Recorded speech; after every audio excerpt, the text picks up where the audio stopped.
Not sure if you've noticed, but Samsung has just released a lot of new products recently, and one of those is the new Galaxy S25 FE. The price is $150 less than the regular Galaxy S25, just like the previous S24 FE. I believe before that, the S23 FE was only $599. It comes in 4 different colors: icy blue, jet black, navy, and the one shown here is white. It comes with 128 or 256 gigabytes of storage, and then instead of Super AMOLED, it's got a 6.7-inch dynamic AMOLED 2X display with up to 120 Hz refresh rate. It's also slightly brighter now at 1900 nits peak brightness instead of 1700. Nice thing is, it's quite a bit lighter now at only 190 grams, where the previous one was around 213. Luckily, it still has a physical SIM card, so hopefully that stays that way to make it a little easier to switch back and forth between phones. It definitely feels a little more premium than you would expect. Nice matte aluminum finish there along the edges. It's also a nice matte finish on the back as well. It actually looks very similar to my S25 Plus. Might be just a hair taller than my S25 Plus and a hair wider, so you wouldn't be able to use the same case. I kind of like the look of the cameras a little bit better. It definitely feels a little bit thinner than the S24 FE as well. The design's probably a little more modern on the newer version, but I still like the feel of the glass back on the S24 FE. Obviously, some of this is going to come down to personal preference. Actually seems to boot up pretty quick. Very similar welcome screen to most other Samsung products now. I don't know why they do this, but it looks like the bezel on the bottom's a little bit larger. It's also going to get 7 years of software updates, including security updates as well, just like the regular S25 series. Lock screen options, you've got face unlock, fingerprint, pin, password, and pattern. Of course, you have Gemini as your assistant. Of course, you have light and dark mode. Actually has the same wallpaper as the regular S25 series. Of course, the notifications and quick settings are separate now. You can always just adjust that up here in the settings though, if you want everything all together. Not a huge surprise, but the screen on here looks really good, just like most other Samsung products. Of course, it's wide vinyl 1, which is good for streaming apps like Netflix. It can also go up to upscaled 4K resolution for YouTube videos. Fingerprint scanner seems to work pretty quick on here, so that's good to see. Looks like it's using about 27 gigabytes of the 256 available, so not bad in my opinion. Now this is on Android 16 One UI 8. It's pretty similar to One UI 7, it just seems a little more polished. And there's a few things here and there that have changed. When you swipe down anywhere, here's what the notifications look like. Of course, you can do split screen on here.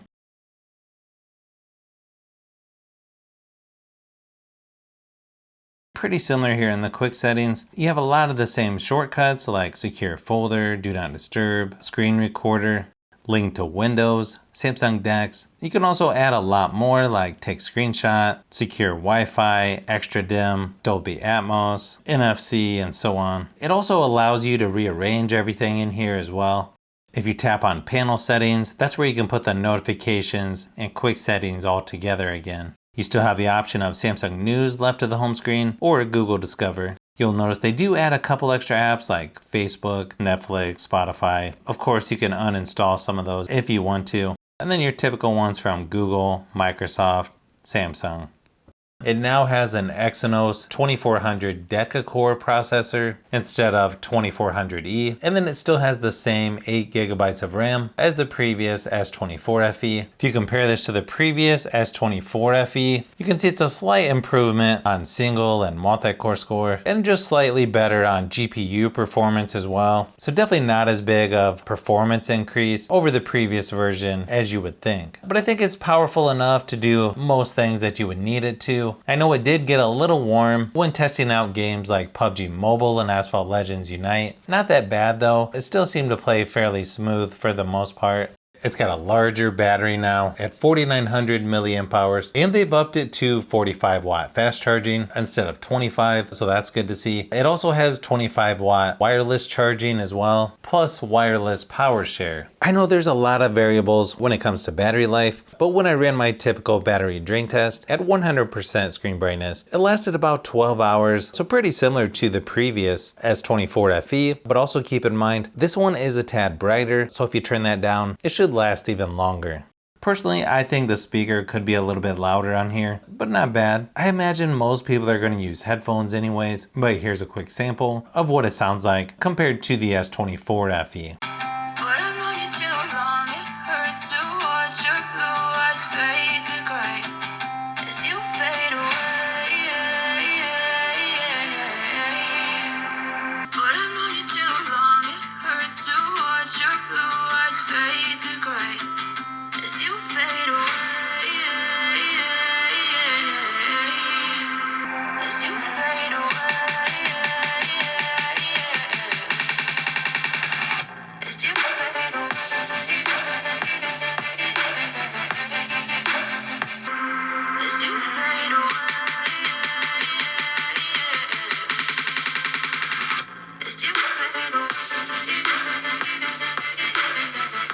It seems to be pretty similar specs for the cameras as last time at 50 megapixels for the main lens, 12 megapixel ultra wide, 8 megapixel telephoto, and then a slightly higher resolution, 12 megapixels on the front instead of 10. You can also shoot up to 8K resolution, 30 frames per second for video recording. In the camera app, you've got portrait, photo, video.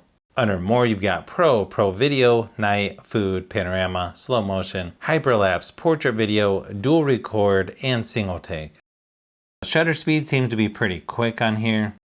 Photo quality looks okay here in my studio lighting. I'll give you a few quick samples just so you can see what to expect from the new S25 FE.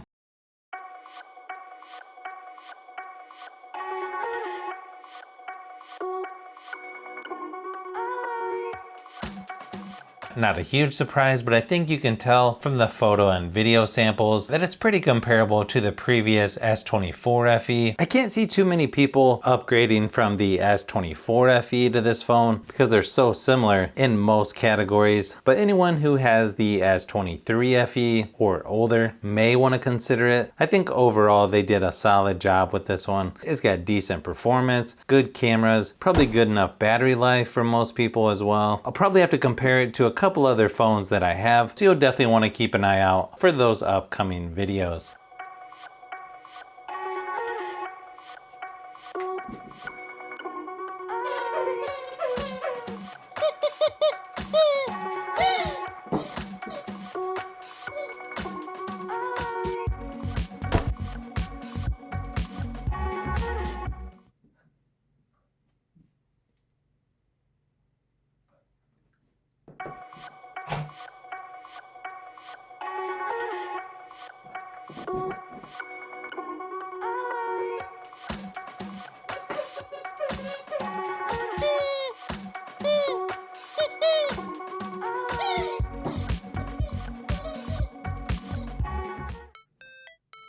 So if you've made it this far into the video, you may want to say thanks by subscribing, and don't forget to give a thumbs up if this video was helpful. This is Brian from Fishbee Productions. Thanks for watching, and I'll see you on the next one.